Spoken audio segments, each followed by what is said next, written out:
या बातमीचे प्रायोजक Sapphire 3 BHK luxurious flat single flat Shreyanagar Chhatrapati Sambhajinagar booking सुरू आहे.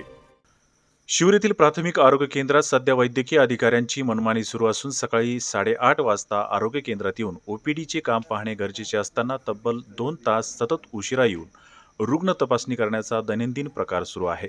यासह मागील अनेक महिन्यापासून दुपारी 4 वाजेनंतरची ओपीडी पूर्णपणे बंद असल्याने 24/7 आरोग्य सेवेची ब्रीद सांगणाऱ्या प्राथमिक आरोग्य केंद्राचा कारभार यामुळे ढासळला आहे. शिरूरसह 10 ते 12 गावांच्या आरोग्याची काळजी वाहणारे शिरूर प्राथमिक आरोग्य केंद्र सध्या बेशिस्तीमुळे आणि अपुऱ्या आरोग्य सुविधांमुळे चर्चेत आहे. येथील मुख्य वैद्यकीय अधिकारी डॉक्टर सईदा हाशमी या मर्जीनुसार आरोग्य केंद्राची ओपीडी सुरू किंवा बंद होते. वैद्यकीय अधिकारी या सकाळी 8:30 वाजता केंद्रात येणे अपेक्षित असताना त्या 2 तास सतत उशिरा येतात आणि दुपारी 12 वाजता निघून जातात. हा प्रकार वर्षभरापासून सुरू असल्याची चर्चा आहे. त्यांच्या दुर्लक्षामुळे शवविच्छेदन गृहाची देखील दुरावस्था झाली होती. हा मुद्दा निवडणुकीत पुढे आल्यानंतर त्याची स्वच्छता करण्यात आली. आधीच कर्मचाऱ्यांची कमतरता, त्यात वैद्यकीय अधिकाऱ्यांच्या अनुपस्थितीत आरोग्य सेविकावर केंद्राचा भार असतो. वैद्यकीय अधिकाऱ्याकडून चुकीचे औषध देण्याचे प्रकार देखील यापूर्वी घडले आहेत. प्रत्येक शस्त्रक्रिया शिबिरात तपासणीशिवाय महिलांची शिबिरं घेतली जातात.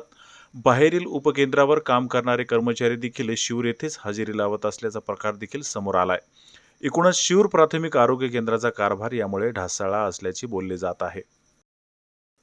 या संदर्भात तालुका वैद्यकीय अधिकारी डॉक्टर इंदुरीकर यांची प्रतिक्रिया घेण्याचा प्रयत्न केला, परंतु त्यांनीही समाधानकारक उत्तरे न देता ठेवणीतली प्रतिक्रिया दिली. प्रूफ द्या, आपण योग्य ती कारवाई करू. काय प्रॉब्लेम म्हणजे प्रूफ आता तुम्ही शोधणार नाही का? तुम्ही चौकशी करणार नाही का? करणार ना चौकशी. तुम्ही द्या, ठीक आहे, मला द्या लेखी तक्रार, मी पूर्ण चौकशी करून तुम्हाला देतो.